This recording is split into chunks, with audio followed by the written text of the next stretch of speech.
जर तुम्ही ration card धारक असाल तर हा व्हिडिओ तुमच्यासाठी आहे. सरकारने रेशन कार्ड धारकांसाठी नवीन मोबाईल ॲप्लिकेशन लॉन्च केलं आहे, जे मेरा रेशन 2.0 आहे. तुम्हाला या ॲपमध्ये नोंदणी करावी लागेल, कारण याद्वारे तुमची मोठी कामे घरी बसून पूर्ण होतील. तुम्हाला रेशन कार्ड डाउनलोड करावे लागेल.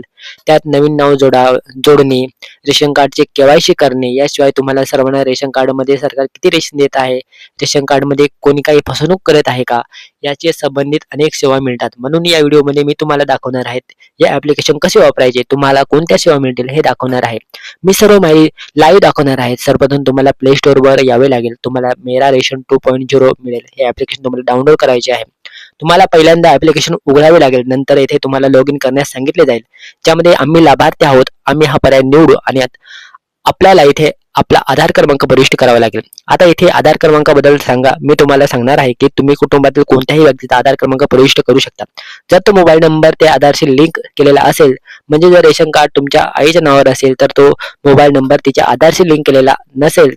तुमचा मोबाईल नंबर तुमच्या आधार कार्डशी लिंक केलेला असेल, तुम्ही तो युनिट म्हणून लिंक केलेला असेल, तर तुम्ही तुमच्या आधारद्वारे देखील लॉग इन करू शकता. म्हणून येथे आपण आधार क्रमांक प्रविष्ट केला आहे. या आधारशी लिंक केलेल्या कोणत्याही मोबाईल नंबरवर एक OTP येईल, म्हणून तुम्हाला तो OTP येथे प्रविष्ट करावे लागेल. पडताळणी पर्यायावर क्लिक करावे लागेल. येथे तुम्हाला एक पिन सेट करण्यास सांगितले जाईल, जो तुम्ही इच्छित असल्यास सेट करू शकता. जो तुम्हाला हवा तो जेव्हा तुम्ही पुन्हा लॉग इन कराल तेव्हा तुम्ही हा पिन प्रविष्ट करून लॉग इन करू शकता. मी येथे स्किप पर्यायावर क्लिक करतो. अशा प्रकारे आपण अर्ध्याच्या डॅशबोर्डवर पोहोचलेलो आहोत. आता इथे तुम्हाला तुमचे रेशन कार्ड दिसेल. कोणाच्या नावावर रेशन कार्ड आहे, किती युनिट्स त्यांच्याशी लिंक केलेले आहेत. तुम्ही त्यावर टॅप केले तर ते फ्लिप केले तर कुटुंबातील सर्व सदस्यांची माहिती इथे दिसेल. येथे पण रेशन कार्डचे नाव, दुकानदाराचे नाव असलेल्या डीलरचाही उल्लेख इथे करण्यात आलेला आहे. तुम्ही नवीन लोकांसाठी हे रेशन कार्ड डिजिटल पद्धतीने डाउनलोड करू शकता. हे रेशन कार्ड दाखवून तुम्ही रेशन डीलरच्या दुकानात रेशन घेऊ शकता. आता हे इथे रेशन कार्ड बद्दल आहे. आता इथे आपण पाहतो मॅनेज फॅमिली डिटेल्स या पर्यायावर क्लिक करून. हे फीचर एक अतिशय उपयुक्त फीचर आहे. या पर्यायाद्वारे तुम्ही तुमच्या रेशन कार्डचे किती सदस्य जोडलेले आहात आणि त्याचे KYC झालेले आहे की नाही हे तपासू शकता. कारण अनेक वेळा सरकारकडून रेशन कार्डद्वारे KYC करण्यास सांगितले जाते, परंतु जेव्हा तुम्हाला KYC कधी करायची आहे हे माहीत नसते, तेव्हा इथे तुम्हाला आपल्या KYC ची सध्याची स्थिती काय आहे हे पाहायला मिळेल. आणि येथे जर तुम्हाला कोणत्याही सदस्याच्या रेशन कार्डमध्ये काही दुरुस्ती करायची असेल किंवा त्याच्या माहितीत काही अपडेट करायचे असेल तर तुम्ही इथे क्लिक केल्यास तुम्हाला इथे रेशन कार्डामध्ये दुरुस्ती करण्याचा पर्याय मिळेल. म्हणजेच कोणत्याही जनसेवा केंद्रात किंवा CSC केंद्रात न जाता तुम्ही येथून स्वतःच्या दुरुस्त्या करू शकता. त्यामध्ये तुम्हाला ही सर्व माहिती इथे पाहता येईल. आणि या ॲप्लिकेशनमध्ये एक अतिशय आश्चर्यकारक वैशिष्ट्य म्हणजे नवीन सदस्य जोडणे. म्हणून येथे जर तुम्हाला कुटुंबातील कोणत्याही नवीन सदस्याचे नाव जोडायचे असेल तर तुम्ही हे काम स्वतः करू शकता. यासाठी तुम्हाला कोणतेही शुल्क भरण्याची आवश्यकता नाही, म्हणून हा विभाग खूप महत्त्वाचा आहे. अन्यथा इथे तुम्हाला माझ्या रेशनचा माय रेशन ट्रॅक करण्याचा पर्याय मिळतो. इथे तुम्हाला रेशन कोणत्या तारखेला देण्यात आले आहे याची माहिती पाहता येईल.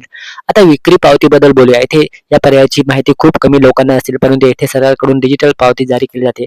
जेव्हा तुम्हाला वाटप दिले जाते तेव्हा तुमच्यासाठी किती वाटप केले गेले आहे, ते कोणत्या तारखेला केले गेले आहे, स्थिती काय होती, हे कोणी गोळा केले आहे, कुटुंबातील कोणत्या सदस्यांनी ते केले होते, नंतर त्याची माहिती येथे पाहता येते. म्हणून येथे तुम्हाला कळू शकते की प्रत्यक्षात तुमच्यासाठी किती हाताने काम केले गेले आहे. यासोबतच या ॲप्लिकेशन मध्ये देणगी नोंदणी केली जाते याचा पर्याय देखील देण्यात आलेला आहे. म्हणून जर तुम्हाला कोणत्याही रेशन कार्ड डीलरद्वारे काही तक्रार करायची असेल तर तुम्ही इथे तपासून आणि तुम्हाला मिळालेली माहिती जे वाटप मिळाले नाही तपासले आणि तुम्हाला मिळाले धान्य तुम्हाला मिळालेले नाही तर तुम्ही या अर्जाद्वारे तुमची देणगी किंवा तक्रार नोंदवू शकता. आणि येथे तुम्हाला स्थिती जाणून घेण्याचा पर्याय देखील मिळेल. तुम्ही या अर्जात अनेक प्रकारच्या तक्रारी नोंदवू शकता, जसे की रेशन कार्ड डीलर्सच्या तुमच्याशी चुकीचे वर्तन केलेले असेल, तुम्हाला कमी धान्य वाटप केले असेल, अशा अनेक श्रेणी येथे देण्यात आलेल्या आहेत, ज्यामध्ये तुम्ही निवड कराल आणि तुमची हिंदी, इंग्रजी, मराठी तुम्हाला हवी असलेली कोणतीही भाषा लिहू शकता. आणि त्यानंतर जर काही पुरावे असतील, कोणत्याही सहाय्यक फाईल असेल जी तुम्हाला अपलोड करायची असेल तर तुम्ही ते स्कॅन करून इथे अपलोड करू शकता. जर काही तक्रारपत्र असेल तर तुम्ही त्याचा फोटो देखील कॅप्चर करू शकता आणि अपलोड करू शकता. याशिवाय या अर्जामध्ये नियर बाय PFMS शॉपचा पर्याय देखील आहे. येथे तुम्ही जाणून घेऊ शकता, कारण one nation one ration card योजनेअंतर्गत सरकारने पूर्णपणे केलेले आहे.